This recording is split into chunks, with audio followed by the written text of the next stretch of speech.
Hi everyone, welcome to my channel once again. I am Ravikumar. So ನಿಮಗೆಲ್ಲ ಗೊತ್ತಿರುವ ಹಾಗೆ ಸುಮಾರು ಸ್ಟೂಡೆಂಟ್ಸು ನನಗೆ ಕಮೆಂಟ್ ಮಾಡಿ ತಿಳಿಸ್ತಾ ಇದ್ದೀರಾ, ಅದೇ ರೀತಿ ಕಾಲ್ ಕೂಡ ಮಾಡ್ತಾ ಇದ್ದೀರಾ. ಏನಪ್ಪ ಅಂದರೆ ಸರ್, ಇಂಜಿನಿಯರಿಂಗಲ್ಲಿರುವಂತಹ ಕೋರಿಲೇಷನ್ ಆ್ಯಂಡ್ ರಿಗ್ರೆಷನ್ ಅದ್ರ ಬಗ್ಗೆ ಕಮೆಂಟ್ ಕೂಡ ಮಾಡಿದ್ರಿ. ನೋಡಿ, ಈ ಕೋರಿಲೇಷನ್ ಮತ್ತು ರಿಗ್ರೆಷನ್ ಅನ್ನೋದು ತುಂಬ ಈಸಿ ಇದೆ. ಆ್ಯಕ್ಚುಲಿ ಹೇಳ್ಬೇಕಂದ್ರೆ ಒಂಥರ ಸ್ಟ್ರೈಟ್ ಲೈನ್ಸ್ ಇದ್ದಂಗೆ. ಬಟ್ ಏನಪ್ಪ ಅಂದರೆ ಆ ಕ್ಯಾಲ್ಸಿನಲ್ಲಿ ಮಾಡೋದ್ರಿಂದ ಸ್ವಲ್ಪ ನೀವು ಯಾವ ರೀತಿ ಆದರೂ ಈಸಿಯಾಗಿ ಮಾಡ್ಕೊಬೋದು, ತೊಂದರೆ ಇಲ್ಲ. ವೆರಿ ಸಿಂಪಲ್ ಕಾನ್ಸೆಪ್ಟ್ ಇದು. ಒಂದು ಕೋ ರಿಲೇಷನ್ ಅಂತಂದರೆ, first of all correlation ಅಂದರೆ ಎರಡು ವೇರಿಯೇಬಲ್ನ ರಿಲೇಟ್ ಮಾಡುವಂಥದ್ದು ಅಂತ ಅರ್ಥ. ಸೊ ನಾವು ಕೋ ಅಂತ ಯಾವಾಗ ಹೇಳ್ತೀರಿ? ಸೊ ಎರಡು ವೇರಿಯೇಬಲ್ನ ಕಂಪೇರ್ ಮಾಡಿದಾಗ. ಸೊ ಇಲ್ಲಿ x1ಇಂದ xnಗೆ ಒಂದು ವೇರಿಯೇಬಲ್ಲು, y-ಇಂದ yn-ಗೆ ಇನ್ನೊಂದು variable. That means what? X variable ಮತ್ತು y ವೇರಿಯೇಬಲ್ ಎರಡನ್ನೂ ಕಂಪೇರ್ ಮಾಡ್ತೀರಿ. ಮತ್ತು ನೆನ್ಪಿಟ್ಕೊಳ್ಳಿ ಯಾವ ಫಾರ್ಮುಲಾ ನಾವು ಯೂಸ್ ಮಾಡ್ತೀವಿ ಅಂತೇಳಿ. Correlation is defined by the summation X minus x bar. X bar ಅಂದರೆ ಮೀನ್ ಅಂತ ಹೇಳಿ. ಸೊ ಮೀನ್ ಅಂದರೆ ನಿಮಗೆ ಗೊತ್ತಿದೆ ಯಾವ ರೀತಿ ಅಂತೇಳಿ. ಫಾರ್ ಎಕ್ಸಾಂಪಲ್, ಈಗ 1, 2, 3 ಅಂತ 3 ವ್ಯಾಲ್ಯೂಸ್ ಇತ್ತು. 3 ವ್ಯಾಲ್ಯೂಸ್ಗೆ ಮೀನ್ ಕಂಡಿದ್ದಂಗೆ 3 ಆ್ಯಡ್ ಮಾಡಬೇಕು, ಡಿವೈಡೆಡ್ ಬೈ 3 ಮಾಡಬೇಕು. ಸೊ ದಿಸ್ ಈಸ್ ಮೀನ್ ಅಂತ ಕರಿತೀವಿ. ಅರ್ಥ ಆಗ್ತಿದೆಯಾ? ಸೊ ಈಗ summation of x minus x bar, y minus y bar, n into n ಅಂದರೆ ಏನು? ನಂಬರ್ ಆಫ್ ದಿ ಏನು ಟರ್ಮ್ಸ್ ಕೊಡಿದ್ದಾರೆ, ಟೋಟಲ್ ನಂಬರ್ ಆಫ್ ಟರ್ಮ್ಸ್ ಅದು. ಅದೇ ರೀತಿ ಸಿಗ್ಮಾ ಎಕ್ಸ್ ಮತ್ತು sigma y. What is sigma x? The step deviation of x ಅಂತ. That is means what? Root of summation of x minus x bar whole square divided by n. So ಇಷ್ಟೇ ವ್ಯಾಲ್ಯೂನಲ್ಲೇ ನಾವೀಗ correlation ಎಲ್ಲ ಪ್ರಾಬ್ಲಮ್ಸ್ನ ಮಾಡುವಂಥದ್ದು. So ಕರೆಕ್ಟಾಗಿ formula ತಿಳ್ಕೊಳ್ಳಿ. Formula ತಿಳ್ಕೊಂಡ್ರೆ ಇದರಲ್ಲಿ ನಿಮಗೆ ಮಾಡೋಕ್ಕೆ ಈಸಿ ಆಗುತ್ತೆ. ಅಂದರೆ ನಾವು ಏನೇನು ಕ್ಯಾಲ್ಕುಲೇಟ್ ಮಾಡಬೇಕು ಅಂತ ನಿಮಗೆ ನೆನಪಿದ್ರೆ ಅವಾಗ ನೀವೇನು ಮಾಡ್ಬೋದು? ಈಸಿಯಾಗಿ ಅವುಗಳಿಗೆ ಒಂದು ಟ್ಯಾಬ್ಲರ್ ಕಾಲಮ್ನ ಹಾಕ್ಕೊಬೋದು. ಅರ್ಥ ಆಗ್ತಿದೆಯಾ?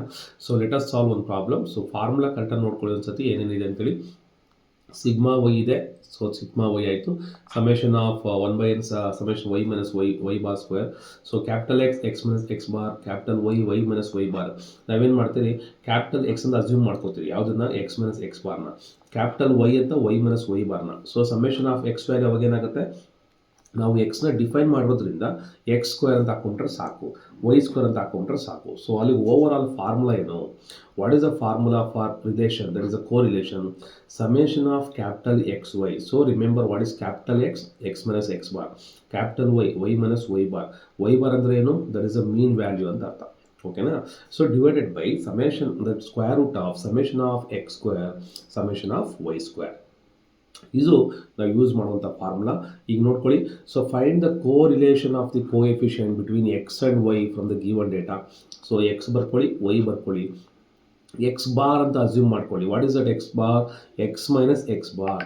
What is that x minus x bar? X bar ಹೆಂಗೆ ಸರ್ ಬರುತ್ತೆ?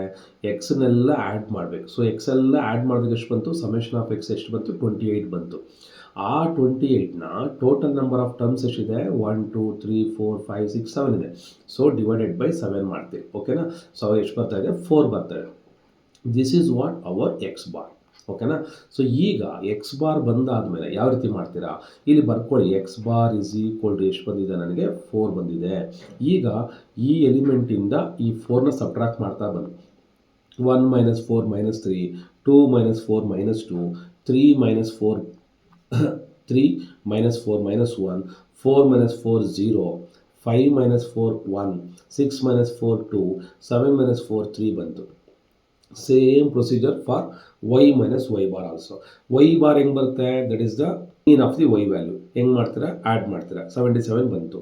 ಡಿವೈಡೆಡ್ ಬೈ ಎಷ್ಟಿದೆ? ಟೋಟಲ್ ನಂಬರ್ 7 ಇದೆ. ಎಷ್ಟಾಯಿತು? 11 ಆಯಿತು. ಹಾಗಾದರೆ ನನಗೆ ವೈ ಬಾರ್ ಅನ್ನೋದು ಏನಾಯಿತು? What is y bar? Y bar is 11. 1 minus y bar minus 2, sorry, 1 y minus y bar, that is 9 minus 11 minus 2, 8 minus 11 minus 3, 10 minus 11 minus 1, 12 minus 11, that is 1, 11 minus 11 0, 13 minus 11 2, 14 minus 11 3. So ಯಾವಾಗ ನಿಮಗೆ x capital x ಮತ್ತು capital y ಬಂದ್ಬಿಟ್ಟಿದೆಯೋ, x y calculate ಮಾಡಬೇಕು. X y ಅಂದರೆ ಏನು? ಈ ಎರಡೂ ವ್ಯಾಲ್ಯೂಸ್ನ multiply ಮಾಡುವಂಥದ್ದು. ಈ ಎರಡೂ ವ್ಯಾಲ್ಯೂಸ್ನ ಮಲ್ಟಿಪ್ಲೈ ಮಾಡಿದ್ರೆ ನಿಮಗೆ 6 ಬಂತು. ಸ್ಕ್ವೇರ್ ಮಾಡ್ಕೊಳ್ಳಿ. ಕ್ಯಾಪಿಟಲ್ ಎಕ್ಸ್ ಸ್ಕ್ವೇರ್ ಮಾಡ್ತೀರಾ, 9 ಬಂತು. ಕ್ಯಾಪಿಟಲ್ ವೈ ಸ್ಕ್ವೇರ್ ಮಾಡ್ತೀರಾ, 4 ಬರ್ತಾ ಇದೆ. ಸಿಮಿಲರ್ ಆಗಿ again capital x y 6, capital x square 4, capital y square 9. So ಈ ವ್ಯಾಲ್ಯೂಸ್ನ ಮಲ್ಟಿಪ್ಲಿಕೇಶನ್ ಮತ್ತು ಈ ವ್ಯಾಲ್ಯೂನ ಸ್ಕ್ವೇರ್. ಸೊ ಇದನ್ನು ಬೇಕಾದ್ರೆ ನೀವು ಯೂಸ್ ಮಾಡಿ ತೊಂದರೆ ಎಲ್ಲ ಮಾಡ್ತೀರಾ ಅನ್ನಂಗಿದ್ರೆ ನಾನು ಹೇಳ್ತೀನಲ್ವಾ, ನೀವೇನು ಮಾಡ್ಕೊಳ್ಳಿ, ಆಲ್ಫಾ ಯೂಸ್ ಮಾಡಿಕೊಂಡು ಅಸ್ಯೂಮ್ ಮಾಡ್ಕೊಳ್ಳಿ. ಏನಂತ ಅಸ್ಯೂಮ್ ಮಾಡ್ಕೊಳ್ಳಿ, ಎಕ್ಸು ವೈ ಇದನ್ನೇನು ಮಾಡಿ you treat this one as some value z ಅಂತ ಅಸ್ಯೂಮ್ ಮಾಡ್ಕೊಳ್ಳಿ. ಅರ್ಥ ಆಗ್ತಿದೆಯಾ? ಇನ್ನೊಂದು ಯಾವುದೋ ವ್ಯಾಲ್ಯೂ ಇರುತ್ತೆ, ಈ ವೈ ವ್ಯಾಲ್ಯೂಗೂ ಡಿಫೈನ್ ಮಾಡಿ. ಯಾವುದು ಒಂದು ಆರ್ ಅಂತ ತೊಗೊಳ್ಳಿ. ಸೊ ಕ್ಯಾಲ್ಸಿನಲ್ಲಿದ್ದರೆ ಝೆಡ್ ಇಂಟು ಆರ್ ಮಲ್ಟಿಪ್ಲೈ ಮಾಡಿ, ಆಮೇಲೆ z into r z square, ಆಮೇಲೆ ನಿಮಗೆ ಆರ್ ಸ್ಕ್ವೇರ್ ಅಂತ. ಓಕೆನಾ? ಸೊ ಈಗ ನಾನು ಹೇಳಿದ ಮೆಥಡ್ ಫಾಲೋ ಮಾಡಿದೆ ಆದರೆ ನಿಮಗೆ ಕ್ಯಾಲ್ಸಿನಲ್ಲಿ ಫುಲ್ ಫಾರ್ಮುಲಾ ಹಾಕೋದೇನು ಬೇಕಾಗಿಲ್ಲ. ನಿಮ್ಗೆ ಹೆಂಗಿದ್ರು ಇಲ್ಲಿ ಆಲ್ಮೋಸ್ಟ್ 1 to 10 to 7 ಮಾರ್ಕ್ಸ್ ಬರ್ತಾ ಇರೋದ್ರಿಂದ ಕೇರ್ಫುಲ್ಲಾಗಿ ನಿಧಾನಕ್ಕೆ ಒಂದೊಂದೇ ಮಾಡಿದ್ರು ಕೂಡ ನಿಮ್ಗೆ ಬೇಗನೆ ಆಗುತ್ತೆ. ಓಕೆನಾ? So summation x, summation y, summation x y ಮಾಡ್ಕೊಬೇಕು, summation x square, summation y square. ಇದೆಲ್ಲ ಆದಮೇಲೆ ಏನು ಸರ್ ಮಾಡಬೇಕು? ವೆರಿ ಸಿಂಪಲ್, ಫಾರ್ಮುಲಾಗೆ ಸಬ್ಸ್ಟಿಟ್ಯೂಟ್ ಮಾಡಿಬಿಟ್ರೆ ಮುಗೀತು. ಕರೆಕ್ಟಾ? ಸೊ ಫಾರ್ಮುಲಾ ಸಬ್ಸ್ಟಿಟ್ಯೂಟ್ ಮಾಡಿದ ತಕ್ಷಣ ನಿಮ್ಗೆ ಏನಾಗುತ್ತೆ, ನಿಮಗೆ ಫೈನಲ್ ಆಗಿ ಕೋರಿಲೇಷನ್ ವ್ಯಾಲ್ಯೂ ಅನ್ನೋದು ಬಂದ್ಬಿಡುತ್ತೆ. ಸೊ ಈಗ r value summation x y by summation x square summation y square ಎಲ್ಲ ಸಬ್ಸ್ಟಿಟ್ಯೂಟ್ ಮಾಡಿದ್ಮೇಲೆ you are getting that answer as 0.9285. So hope you understood this one. ಒಂದು ಪ್ರಾಬ್ಲಮ್ ಅರ್ಥ ಆಯಿತು ಅಂದರೆ ನೀವೆಲ್ಲ ಪ್ರಾಬ್ಲಮ್ ಮಾಡ್ಕೊಬೋದು, ತೊಂದರೆ ಇಲ್ಲ. So actually due to busy schedule ನಾನು ಮಾಡೋಕ್ಕಾಗ್ತಾ ಇರಲಿಲ್ಲ. ಏನಪ್ಪ ಅಂತಂದರೆ ನೀವು ಕಮೆಂಟ್ ಮಾಡಿದ್ರಿಂದ ಮತ್ತು ನಮ್ಮ ಡಿಪ್ಲೊಮೆಯಿಂದ ಬಂದಿರೋಂಥ ವಿದ್ಯಾರ್ಥಿಗಳು ಆಗಲಿ, ಎಲ್ಲ ವಿದ್ಯಾರ್ಥಿಗಳು ಯೂಸ್ ಆಗಲಿ ಅಂತ ಈ ವಿಡಿಯೋ ಮಾಡಾಕ್ತಾಯಿದ್ದೀನಿ. Hope it will be useful.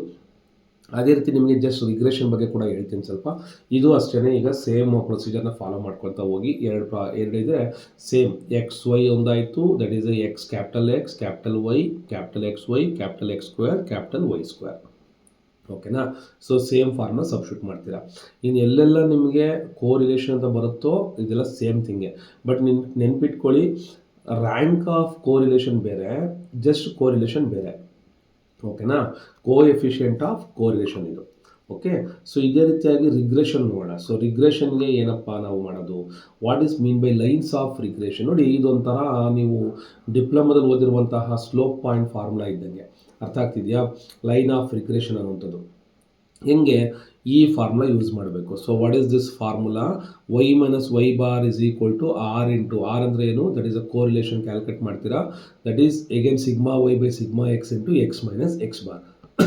This is the y on x, equation of line of regression y on x, equation of line of regression x on y use ಮಾಡ್ತೀರಿ. ಸೊ x on y ಬಂದಾಗ starting x ಬರುತ್ತೆ, y on x ಬಂದಾಗ starting y ಬರುತ್ತೆ. ಇದು ನೆನ್ಪಿಟ್ಕೊಳ್ಳಿ. The slope is called as regression coefficient of x on y. ಯಾವುದನ್ನ? ಇದನ್ನ equation 2ನ. ಈಕ್ವೇಷನ್ 1ನ y on x ಅಂತ ಕರಿತೀರಿ. ಹಾಗಾದರೆ ನಿಮಗೆ ಬೇಕಾಗಿರುವಂತಹ ಫಾರ್ಮುಲಾ ನೋಡ್ಕೊಳ್ಳಿ. That is what is the y minus y bar is equal to summation of capital x y summation of capital x square x minus x bar. X minus x bar is equal to summation of x y summation of y square y minus y bar. ನೆನ್ಪಿಟ್ಕೊಳ್ಳಿ, what is the value of r? R ನಾವೇನು use ಮಾಡ್ತಾ ಇದ್ದೀರಿ?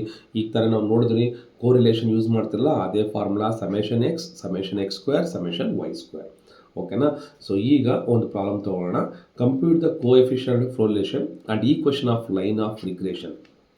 So coefficient of correlation calculate ಮಾಡಬೇಕು, regression ಕೂಡ calculate ಮಾಡಬೇಕು. ಓಕೆನಾ? So coefficient of correlation ಈಗ ತಾನೇ ಹೇಳಿದ್ದೀನಿ, ಸೇಮ್ ಪ್ರೊಸೀಜರ್. ಎಕ್ಸು ವೈ ಕೊಟ್ಟಿದ್ದಾರೆ, capital x capital y capital x y capital x square capital y square ಇಷ್ಟ ಆಯಿತು. ಇದಾದಮೇಲೆ ಎಕ್ಸ್ ಬಾರ್ ಮತ್ತು ವೈ ಬಾರ್ ಆಯಿತು.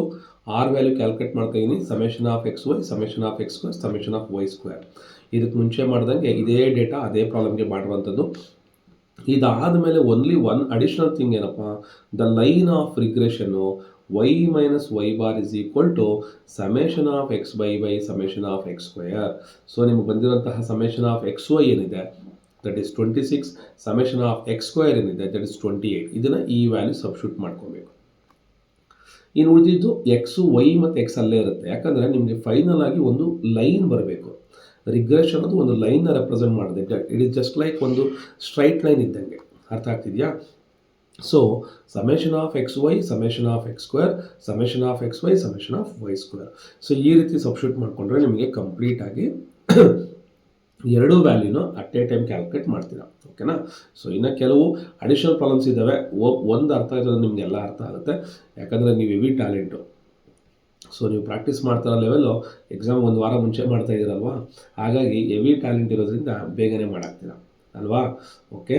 ಸೊ ಎಗೇನ್ ಎಕ್ಸ್ ಆಯಿತು, ವೈ ಆಯಿತು, capital x, capital y, x y, capital x square, capital y square. So again x bar ಮಾಡಿದಿರ ನಮಗೆ x capital x ಬರಲ್ಲ, ವೈ ಬಾರ್ ಮಾಡಬೇಕು ಅಂತಂದರೆ ಕ್ಯಾಪಿಟಲ್ ಸಮೇಷನ್ ವೈ ಬೇಕೇ ಬೇಕು. ಸೊ ಇನ್ನು line of regression test summation of x y by summation of x square. Very simple ಇದೆ. So ಏನಂತ ರಿಸ್ಕ್ ತೊಗೊಳೋಂಥದ್ದಿಲ್ಲ. ಓಕೆನಾ? ಸೊ ಈಗ ನೆಕ್ಸ್ಟ್ ಇನ್ನೊಂದು ಪ್ರಾಬ್ಲಮ್ ಹೇಳ್ತೀನಿ. ಸೊ ಇಲ್ಲ ಸರ್ ಇದು ಏನೂ ಅರ್ಥ ಆಗಲಿಲ್ಲ ಅಂತ ನೀವು ಕಮೆಂಟ್ ಮಾಡಿ, ನೆಕ್ಸ್ಟ್ ವಿಡಿಯೋದಲ್ಲಿ ಇನ್ನೊಂದು ನಾನು ಹೇಳ್ಕೊಡ್ತೀನಿ ನಿಮಗೆ. ಇಲ್ಲಿ ಅವರೇ ಫಾರ್ಮುಲಾ ಕೊಟ್ಟಿದ್ದಾರೆ ನೋಡಿ. So using the formula r is equal to find r from the following data ಕೊಟ್ಟಿದ್ದಾರೆ, ಅಂದರೆ ಕೋರಿಲೇಷನ್ ವ್ಯಾಲ್ಯೂನ. ಸೊ ಇಲ್ಲಿ ಸಮೇಷನ್ ಎಕ್ಸ್ ಸ್ಕ್ವೇರ್ ಇದೆ, ಸಮೇಷನ್ ವೈ ಸ್ಕ್ವೇರ್ ಇದೆ. ಸೊ ಕ್ಯಾಲ್ಕುಲೇಟ್ ಮಾಡ್ಕೊಂಡಾದ್ಮೇಲೆ ಸಬ್ಸ್ಟಿಟ್ಯೂಟ್ ಮಾಡುವಂಥದ್ದು. ಸೊ ಈ ಲೆವೆಲ್ ಡಿಫಿಕಲ್ಟಿ ನಿಮಗೆ ಕೊಡೋಕ್ಕೆ ಹೋಗಲ್ಲ. ಇನ್ನು rank of correlation. So what is the rank of correlation? That is rho is equal to a group of n individuals may be arranged in order to merit with respect to the some characteristics considering orders corresponding to two characteristics A and B. The correlation between these n pair of rank is called as rank correlation of A and B. ಎರಡು ಗ್ರೂಪಲ್ಲಿ ಇರುವಂಥವ್ರಿಗೆ rank ಕೊಡ್ತಾರೆ, ಆ ರ್ಯಾಂಕ್ಗಳನ್ನ compare ಮಾಡೋದನ್ನೇ rank correlation ಅಂತ ಕರಿತೀವಿ. So very simple, summation of d square n into n square minus one. ನೋಡಿ, ಕೆಲವು time n into n square minus ಒನ್ನ ನಾವು ಮಲ್ಟಿಪ್ಲೈ ಮಾಡ್ತೀವಿ, ಅವಾಗ ಏನಾಗುತ್ತೆ, n into n square n cube ಆಗುತ್ತೆ, n into one that is n ಆಗುತ್ತೆ. ಯಾವುದು ಈ ಡಿನಾಮಿನೇಟರ್ ಇರೋ ವ್ಯಾಲ್ಯೂ. ಎನ್ ಅಂದರೆ ಏನು, number of terms. D i ಅಂದರೆ ಏನು, ಡಿಫ್ರೆನ್ಸ್ ಇನ್ ರ್ಯಾಂಕ್ಸ್. ಸೊ ಅದನ್ನು ನಾವು ಕ್ಯಾಲ್ಕುಲೇಟ್ ಮಾಡ್ತೀವಿ, that is X I minus why I ಅಂತ. ಓಕೆನಾ?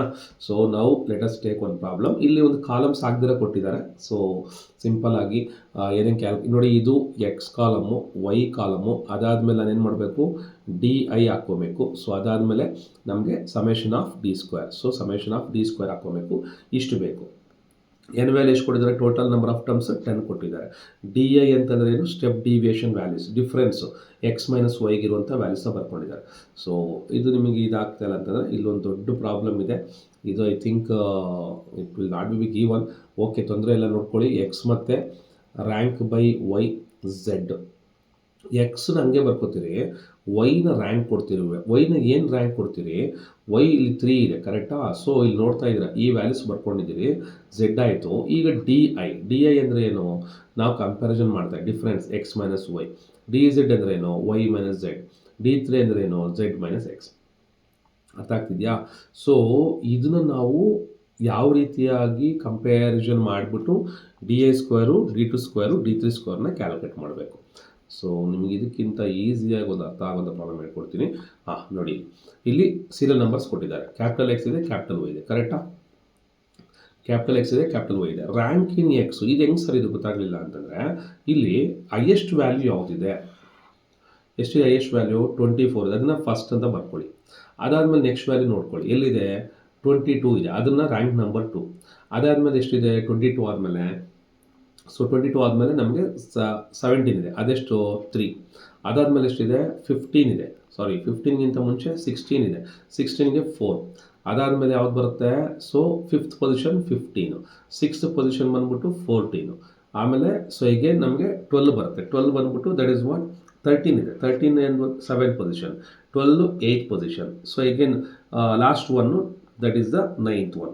ಅಂದರೆ ಈ ವ್ಯಾಲ್ಯೂಸ್ ನೋಡ್ಕೊಂಡು ನೀವು ರ್ಯಾಂಕನ್ನು ಫಿಕ್ಸ್ ಮಾಡಬೇಕು ಇದರಲ್ಲಿ. ಅದೇ ರೀತಿ ವೈಗೆ ರ್ಯಾಂಕ್ಸ್ನ ಫಿಕ್ಸ್ ಮಾಡಬೇಕು. ಅದಾದಮೇಲೆ ಡಿಫ್ರೆನ್ಸ್ ಎಕ್ಸ್ ಮೈನಸ್ ವೈ. ಈ ಸ್ಟೆಪ್ ತುಂಬ ನೀಟಾಗಿ ಅರ್ಥ ಮಾಡ್ಕೊಬೇಕು. ಈ ಎರಡು ಬರೀತಿರಲ್ಲ ನೀವೇನು ರ್ಯಾಂಕ್ ಕಂಡುಹಿಡಿಯೋಕ್ಕೆ ತುಂಬ ಇಂಪಾರ್ಟೆಂಟ್ ಇವೆರಡೇ. ಸೊ ರ್ಯಾಂಕ್ಸ್ ಇನ್ ವೈ ಇಲ್ಲೂ ಅಷ್ಟೇ ನೋಡ್ಕೊಳ್ಳಿ. ನಿಮಗೆ ರ್ಯಾಂಕ್ಸ್ ಬರೀತಿದ್ದಾರೆ ಅಂತಂದರೆ ದಟ್ ಮೀನ್ಸ್ ವಾಟ್, ಸೊ ಇಲ್ಲಿರುವಂಥದ್ರಲ್ಲಿ ರ್ಯಾಂಕ್ಸ್ ಯಾವ್ದು ಕೊಡಬೇಕು. ಸೊ ಇಲ್ಲಿ 9th ಇದೆ, ಇಲ್ಲಿ ಅವರೇ ಡೀಟೇಲ್ಸ್ ಕೊಟ್ಬಿಟ್ಟಿದ್ದಾರೆ. ಅರ್ಥ ಆಗ್ತಿದೆಯಾ? ಸೊ 10th ವ್ಯಾಲ್ಯೂ ಇಲ್ಲಿ 3 ಕಾಲಮ್ ಕೊಟ್ಬಿಟ್ಟಿದ್ದಾರೆ ಅವರೇನೆ. ನೀವು ರ್ಯಾಂಕ್ಸ್ ಬರೀಬೇಕಾದ್ರೆ ಬರ್ಕೊಬೇಕಾಗತ್ತೆ. ಸೊ ಇಲ್ಲಿ observe year, A B C is given following ranks ಅಂತ ಅವರೇ ಕೊಟ್ಟಿದ್ದಾರೆ. ಅರ್ಥ ಆಗ್ತಿದೆಯಾ? ರ್ಯಾಂಕ್ ಅವರೇ ಕೊಟ್ಟಿರೋದ್ರಿಂದ ನಾವೇನು ಬರ್ಕೊಳಂಗಿಲ್ಲ ಸಪ್ರೇಟಾಗಿ. ಬಟ್ ಇಲ್ಲ ಆ ಥರ ಅಲ್ಲ. ಇಲ್ಲೇನಾಯಿತು, scored by recruits in selection of test x and at probationary test y are given below. Here the marks are given. So ಇದು ಅಬ್ಸರ್ವ್ ಮಾಡ್ಕೊಳ್ಳಿ. ರ್ಯಾಂಕ್ಸ್ ಕೊಟ್ಟಾಗ ಬೇರೆ ಡೈರೆಕ್ಟ್ ಪ್ರಾಬ್ಲಮ್ ಆಗಿಬಿಡುತ್ತೆ. ಮಾರ್ಕ್ಸ್ ಕೊಟ್ಟಾಗ ನೀವೇನು ಮಾಡಬೇಕಾಗುತ್ತೆ, ರ್ಯಾಂಕ್ಸ್ನ ನೀವೇ ಬರ್ಕೋಬೇಕಾಗತ್ತೆ. Therefore first of all write down the ranks. ನಾವು ರ್ಯಾಂಕ್ನ ಬರ್ಕೊಂಡ್ರಿ ಇಲ್ಲಿ, ಕರೆಕ್ಟಾ? ರ್ಯಾಂಕ್ ಬರ್ಕೊಂಡಾದ್ಮೇಲೆ ಏನು ಮಾಡಿದ್ರಿ, ಡಿಫ್ರೆನ್ಸ್ ಇನ್ ರ್ಯಾಂಕ್ಸ್ನ ಕ್ಯಾಲ್ಕುಲೇಟ್ ಮಾಡಿದ್ರಿ. ಆ ಡಿ ಸ್ಕ್ವೇರ್ನ ಕ್ಯಾಲ್ಕುಲೇಟ್ ಮಾಡ್ತೀರಿ ಲಾಸ್ಟ್ ಸ್ಟೆಪ್ಪಲ್ಲಿ. ಸೊ ಈ ಲಾಸ್ಟ್ ಸ್ಟೆಪ್ಪಲ್ಲಿ ಈ ಡಿ ಸ್ಕ್ವೇರ್ನ ಕ್ಯಾಲ್ಕುಲೇಟ್ ಮಾಡಾದ್ಮೇಲೆ